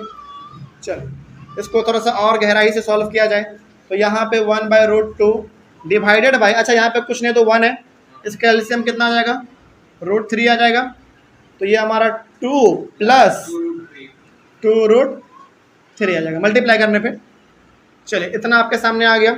अब हमने आपको क्या बताया था, जब इस प्रकार का आ जाए तो ऊपर वाला जैसा है वैसा रहने दो, बस नीचे वाले को पलटी कर दो, है ना। तो क्या हो जाएगा यहाँ पे हमारा 1/√2 इंटू √3/2 प्लस 2√3, ऐसा कुछ हमने बताया था आपको। चलिए आगे बढ़ते हैं, मल्टीप्लाई करो √3 को 1 से तो √3 ही रहेगा। अब इसको अब आप इससे मल्टीप्लाई करेंगे तो हमारे सामने आएगा 2√2 प्लस 2√6। यहाँ तक कोई दिक्कत किसी को? अरे भाई मल्टीप्लाई किया हमने 2 को √2 से, तो 2√2 और ये 2√3 है, इसको मल्टीप्लाई करेंगे तो 2√6 आएगा। चलिए बहुत सारे बच्चे अब क्या करेंगे, उनको यहाँ के बाद कोई ऑप्शन नहीं दिखेगा, लेकिन याद कीजिए अपना क्लास 9th एक टॉपिक हम लोग पढ़ते थे रैशनलाइज। हम लोग क्या करते थे, नीचे वाले को रैशनल नंबर में कन्वर्ट करते थे। रैशनलाइज वाला कॉन्सेप्ट आपको इसमें लगाना है। देखो यदि यहाँ पे सिंपल वैल्यू 4, 5 ऐसा कुछ आ जाता ना तो आंसर हमारा कंप्लीट समझा जाता, लेकिन ऐसा तो कुछ यहाँ पे है नहीं, तो हमको इसको करना पड़ेगा रैशनलाइज। कैसे करते थे देखिए, आपका याद में ताज़ा हो जाएगा। अब यहाँ पे करेंगे √3/2 √2 प्लस 2√6। याद कीजिए रैशनलाइज में क्या करते थे हम लोग, मल्टीप्लाई करते थे और यही चीज़ ऊपर नीचे भी लिखते थे, लेकिन साइन केवल चेंज होता था। तो √2 माइनस 2√6 हो जाएगा और नीचे भी हमारा वही रहेगा। देखिए अच्छा क्लास 9th में जो हम लोग ये रैशनलाइज करते थे, इसका मतलब क्या था, इसका मतलब ये था कि इन दोनों को यदि आप काट भी देंगे तो घूम फिर के हमारा तो वही आ जाएगा ना। चलिए अब यहाँ पे एक ही ऑप्शन बचता है हमारे पास, सीधा मल्टीप्लाई करो। देखो √3 को 2√2 से मल्टीप्लाई करेंगे तो कितना आएगा, 2√6 आएगा, ठीक है। और इसको इससे मल्टीप्लाई करेंगे तो कितना आएगा, 2√18। और समझ आ रही है क्या कह रहे हैं, 2√18। अब नीचे जरा देखा जाए, यहाँ पे ना हमको एक चीज़ दिख रहा है क्या, a plus B into A minus B, तो a square minus B square वाला फॉर्मूला लग जाएगा यहाँ पे हमारा। तो ये अच्छा a का काम यहाँ पे हमारा कौन कर रहा है, 2√2 कर रहा है, यानी कि 2√2 का स्क्वायर करो माइनस 2√6 का स्क्वायर करो, तो यहाँ पे हमको a square minus B square नज़र आ रहा था। चलिए अब जरा देखा जाए, इसका कैलकुलेशन और आसान हो गया हमारा। ऊपर में जो है अभी फिलहाल आप उसका वैसा का वैसा रहने दीजिए, 2√6 माइनस 2√18। नीचे का काम कर लेते हैं, इसका हमारा आंसर आ जाएगा 2 2 4, 4 2 8 माइनस 4 और 6 24। आगे बढ़ा जाए। चलिए इन दोनों में आपको कॉमन क्या नजर आ रहा है, 2 कॉमन नजर आ रहा है। 2 को बाहर निकालिए, क्या बचेगा, √6 माइनस √18 बचेगा, डिवाइडेड बाई इसको आप माइनस कीजिएगा तो -16 आपके सामने आएगा। चलिए इसको आप काट दो, 2 1 2 और ये 8 से कट जाएगा, तो हमारे पास आ गया √6 माइनस √18 डिवाइडेड बाई -8। अब इसमें आप एक काम करो, क्या माइनस कभी भी नीचे नहीं रह सकता है, ऊपर भेज दो, लेकिन ऊपर जब आप भेजेंगे तो पहले ब्रैकेट देंगे उसके बाद ऊपर भेजेंगे, ठीक है। कैसे देखो, माइनस ऊपर में आपने लगाया तो √6 माइनस √18 हमारा हो जाएगा बाई 8। अब इसको सॉल्व करेंगे तो 8 क्यों भेजेंगे ऊपर, बस माइनस को ऊपर भेज देंगे, ठीक है। तो अब यहाँ पे हमारा ब्रैकेट के आगे माइनस का साइन है तो अंदर का साइन चेंज हो जाएगा, यानी कि ये हमारा बन जाएगा माइनस √16 प्लस √18 बाई 8। इसको चाहे आप थोड़ा सा और अरेंज कर लो,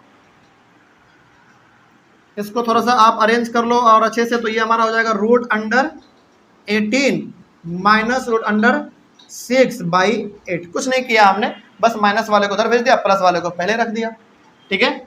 चलिए इसको थोड़ा सा यदि आप और सॉल्व, हालांकि इतना आप करके छोड़ देंगे ना तो सही है, लेकिन इसको थोड़ा सा और सॉल्व करना चाहें तो आप क्या कर लो, 18 का प्राइम फैक्टराइजेशन कर लो। करते हैं जरा, देखो कितना आएगा 18 का। 18 का क्या होता है, 2 से करेंगे तो 9, फिर 3 से करेंगे तो 3, और फिर 3 से करेंगे तो 1, यानी कि इन दोनों का पेड़ तो बन गया, लेकिन इसका बना क्या, नहीं बना। तो क्या लिख देंगे इसके लिए, 3√2 माइनस √6 डिवाइडेड बाई 8। कोई दिक्कत अब इसमें? तो ये हमारा हो गया इसका फाइनल आंसर। तो जब भी आपको ना सॉल्व करने पे एक प्रॉपर आंसर ना आए, कुछ इस प्रकार का आपको दिखने लगे, कहा गया इस प्रकार का दिखने लग जाए, तो समझ जाइएगा कि वहां पे हमको रैशनलाइज ही करना है। ठीक है, ऐसे वहां तक छोड़ दें तो वो satisfied देखो यहां तक यदि आप छोड़ देंगे ना, हालांकि आंसर सही, मतलब कि आपका नंबर तो मिलेगा लेकिन आधा नंबर मिलेगा। क्यों मिलेगा आधा, क्योंकि टीचर देखेंगे कि अच्छा लड़का यहाँ पे करके छोड़ दिया है, यहाँ पे रैशनलाइज किया जा सकता था लेकिन किया नहीं, तो नंबर तो आपको मिलेंगे लेकिन आधा नंबर मिलेगा। तो जब भी इस प्रकार का जो आपको दिख जाए तो आप रैशनलाइज कर दो, वो एक लास्ट ऑप्शन और एक सही ऑप्शन माना जाता है। ओके, चलो तो थर्ड नंबर भी हमारा हो चुका। सवाल नंबर 4 देख लिया जाए। सारा खेल इसमें उस टेबल का है, टेबल याद है तो फिर इस प्रकार का सवाल बन जाएगा हमारा।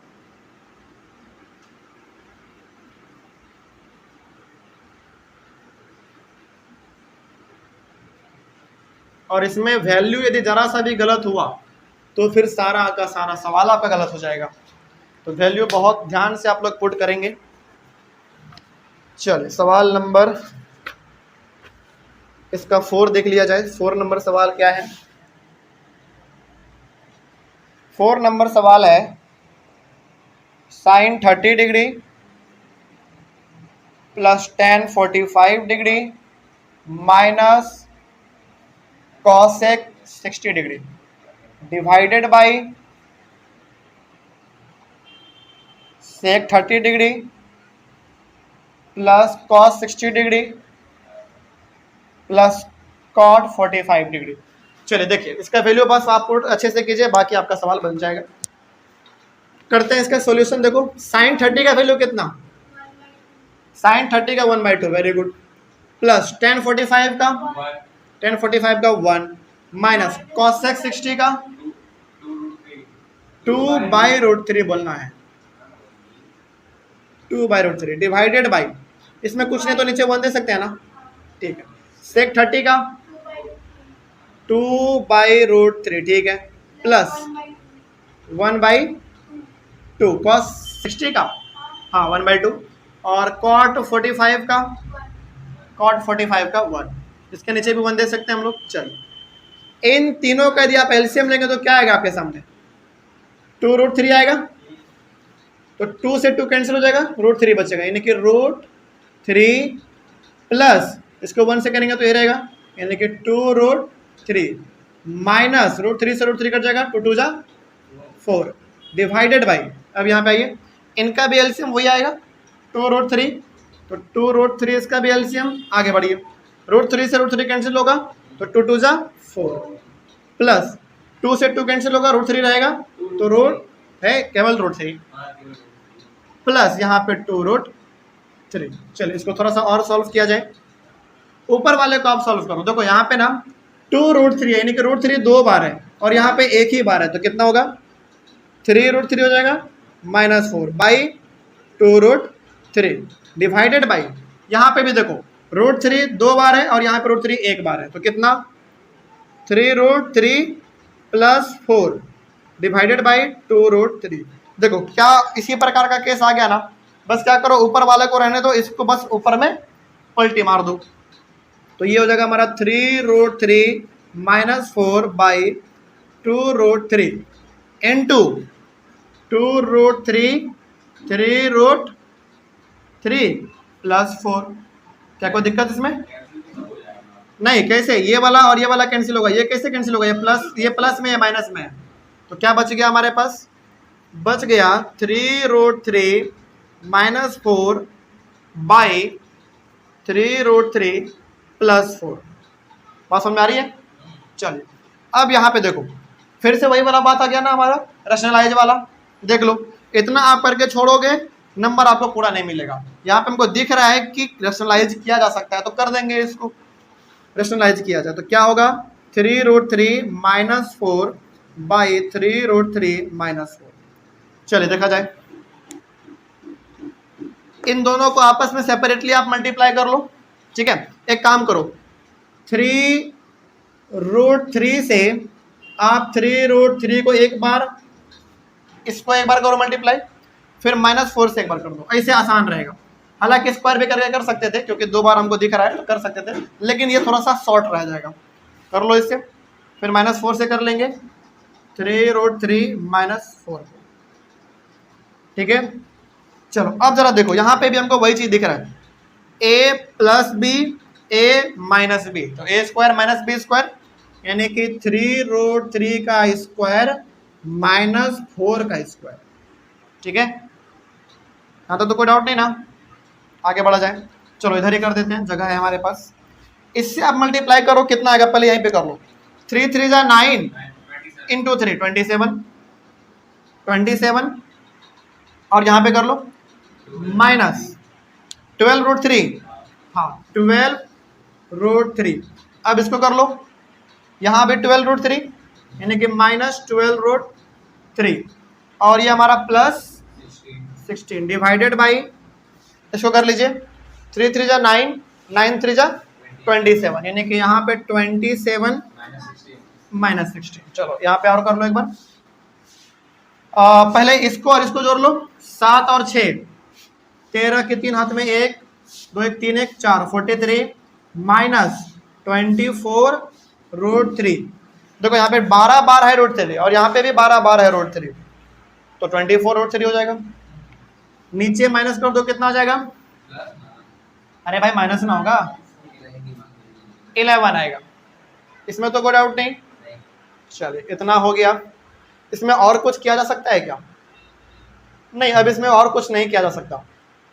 देख लो इस बार इसका आंसर इतना सही है, आंसर मैच कर लो, इसमें इससे ज़्यादा आप कुछ नहीं किया जा सकता। सही है, चलो तो ये हो गया आपका आंसर। क्या हो गया? देखो इतना ना आपको खुद दिखने लगेगा कि सर इससे आगे तो आपको सॉल्व हो ही नहीं रहा है, नहीं हो रहा है, छोड़ दो, बात खत्म, ठीक है। चलो तो ये वाला इसका आंसर हो गया 4 नंबर का। एक लास्ट बच रहा है हमारा 5 नंबर। 5 नंबर क्वेश्चन जितना बड़ा है ना उतना ही आसान है, वो बहुत आसान है। वो देखते हैं क्या है 5 नंबर। बस इसमें आपको वैल्यू याद रखना है, बाकी सारा सवाल अपने आप बन जाएगा।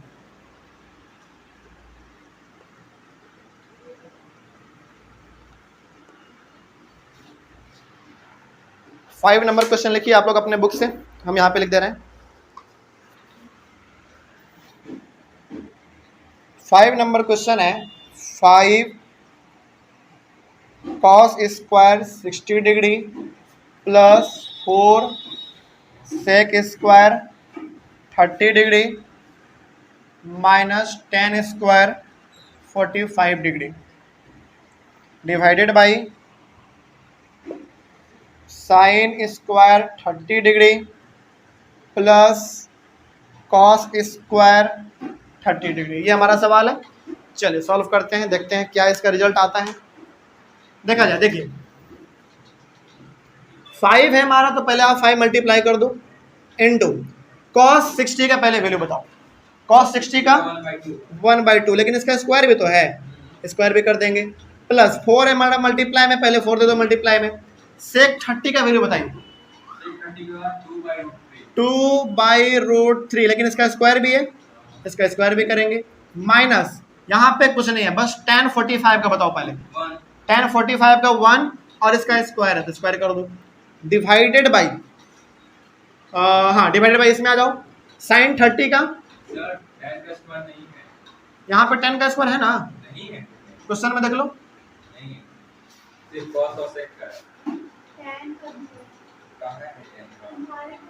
मेरे बुक में तो 10 का भी स्क्वायर दिया हुआ है, स्क्वायर कर लो। जिसके बुक में नहीं दिया हुआ है कर लो, मिस प्रिंट हो गया होगा, कर लो, लेकिन है स्क्वायर, ठीक है। आगे बढ़ते हैं, तो साइन 30 का कितना होगा? साइन 30 का 1/2 और इसका स्क्वायर भी करना है। प्लस कॉस 30 का देख लो, √3/2 करना है और इसका स्क्वायर भी करना है। चलिए इतना आपने कर दिया, अब इसको सॉल्व किया जाए। 5 × 1/4 प्लस 4 × 4/3 माइनस 1, नीचे कुछ नहीं तो आप उन्हें 1 से 1 दे दो, डिवाइडेड बाई 1/4 प्लस 3/4। आगे बढ़िए, इसको आप सिंपली मल्टीप्लाई करो। 5 × 1 यानी कि 5/4 प्लस 4 4 जा 16/3, सॉरी माइनस है ना, उसके बाद माइनस 1/1 डिवाइडेड बाई, इसको भी फिलहाल वैसे रहने दो, 1/4 प्लस 3/4। अब क्या करो, ऊपर वाले का एलसीएम लो, कितना आ गया ऊपर वाले का एलसीएम? 12 आ जाएगा 3 बार में, यानी कि 15 प्लस 4 64, 64 माइनस 12। आगे आ जाइए नीचे, इसका एलसीएम तो हमारा 4 ही आएगा, तो इसका 1 + 3। आगे बढ़ा जाए, इन दोनों को पहले आपस में प्लस कर लेते हैं। 4 5 और 4 9, 6 1 7, 79 माइनस 12/12 डिवाइडेड बाई 4/4। तो 79 में माइनस करो 12 को, तो 9 में 2 जाएगा 7, 6 सॉरी 7 में 1 जाएगा 6, 67/12 डिवाइडेड बाई 4/4। तो 67/12 तो रहेगा इंटू 4/4 कर दो, ठीक है। चलिए ये हमारा कटेगा 4 से 1 बार में और 4 से 3 बार में, तो क्या इसका आंसर 67/12 है? बिल्कुल होना चाहिए। सर ये भी तो कर सकते हैं, नीचे बाय में 4/4 काट सकते हैं ना। यहाँ पे क्यों काटेंगे भाई? हाँ यहाँ पे भी कर सकते हो, यहाँ भी सही है, यहाँ भी सही है, यहाँ भी सही है, दोनों सही है, आपका जहाँ मन करे आप वहाँ पे कर लो, ठीक है ना। ये इसका आंसर हो गया। तो इस वाले एक्सरसाइज के और सारे हम लोग क्वेश्चन बनाएंगे, क्योंकि आज समय नहीं है, तो इतना आज के लिए काफ़ी है, ठीक है इतना। और चूंकि हम जानबूझकर ट्रिग्नोमेट्री में भी बहुत स्लो चल रहे हैं, क्योंकि चैप्टर आपके लिए बिल्कुल नया है, बहुत अचानक फास्ट चलेंगे ना तो दिक्कत हो जाएगा। इसमें कोई डाउट अब? तो आप कोशिश करेंगे कि अगले वाले क्लास में जब आप आएंगे तो कम से कम ये वाला कॉलम, ये वाला और ये वाला आप याद करके आएंगे, तभी हम लोग अपने एडवांस लेवल के सवालों को बना पाएंगे। ये तो बड़ा आसान था, बस वैल्यू को पुट कीजिए, सवाल को सॉल्व कीजिए। चलिए मिलते हैं हम लोग अपने फिर अगले वाले क्लास में। Thank you very much and